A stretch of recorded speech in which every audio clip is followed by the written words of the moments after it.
ఖరీఫ్ వరి సాగులో పాంపొడ తెగులు సమస్యాత్మకమైన తెగులు.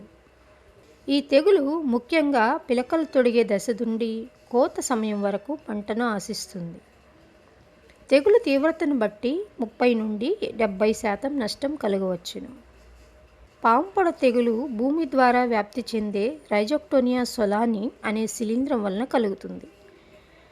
కాండం మొదళ్లపై నీటి మట్టానికి దగ్గరగా బూడిద రంగు నీటి మచ్చలు ఏర్పడడం తెగులు యొక్క మొదటి లక్షణం. మచ్చలు పెద్దవై అంచులు ముదురు గోధుమ వర్ణంలో ఉండి మధ్య భాగం బూడిద రంగులో ఉంటుంది. క్రమేపీ మచ్చలు పాము పొడ వంటి మచ్చలుగా కనపడతాయి. అనుకూల వాతావరణ పరిస్థితులలో తెగులు లక్షణాలు పై ఆకులకి, కంకి మరియు గింజలకు కూడా వ్యాపిస్తాయి. మచ్చలు ఒకదానితో ఒకటి కలిసిపోయి పెద్ద మచ్చలుగా తయారయ్యి ఆకులు ఎండిపోవడం జరుగుతుంది. వ్యాధి తీవ్రత పెరిగే కొద్దీ మొక్క పూర్తిగా ఎండిపోవును. వెన్ను వేసిన తరువాతనైతే గింజలు రంగును కోల్పోయి తాలుగా తయారవును. ఫలితంగా పంట దిగుబడి తగ్గుతుంది. పొలంలో మొక్కకు సోకిన శిలీంధ్రం బాగా పెరిగి స్క్లిరోషియా అనే గుండ్రని గోధుమ రంగు బీజాలను ఉత్పత్తి చేస్తుంది.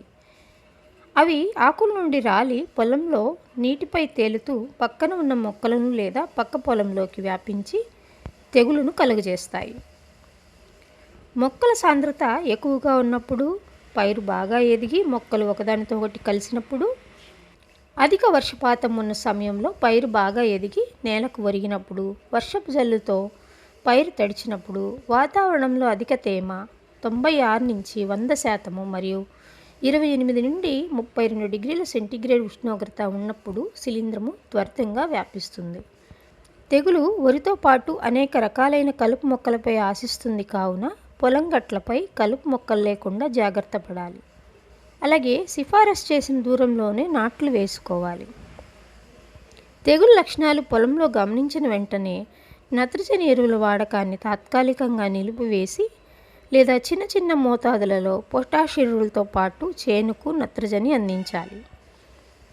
తెగులు ప్రారంభ చిహ్నాలు గమనించిన వెంటనే హెక్సాకొనజోల్ 2 మిల్లీలీటర్లు 1 లీటర్ నీటికి, లేదా వాలిడామైసిన్ 2 మిల్లీలీటర్లు 1 లీటర్ నీటికి, లేదా ప్రొపికొనజోల్ 1 మిల్లీలీటర్ 1 లీటర్ నీటికి, లేదా టెబికొనజోల్ 50% ప్లస్ ట్రైఫ్లాక్సిస్ట్రోబిన్ 25 WG 0.4 గ్రాములు 1 లీటర్ నీటికి, లేదా అజాక్సిస్ట్రోబిన్ 1 ml 1 లీటర్ నీటికి, azoxystrobin 11% plus tebuconazole 18.3% 1.5 ml 1 litre నీటికి, లేదా అజాక్సిస్ట్రోబిన్ 18.2% ప్లస్ డైఫెన్కొనజోల్ 11.4% 1.25 మిల్లీలీటర్లని 1 లీటర్ నీటికి కలిపి పిచికారీ చేసినట్లయితే ఈ తెగుల్ని మనం సమర్థవంతంగా నివారించుకోవచ్చు. అవసరాన్ని బట్టి మందులను మార్చి ఉపయోగించుకోవడం వల్ల ఉపయోగం ఉంటుంది.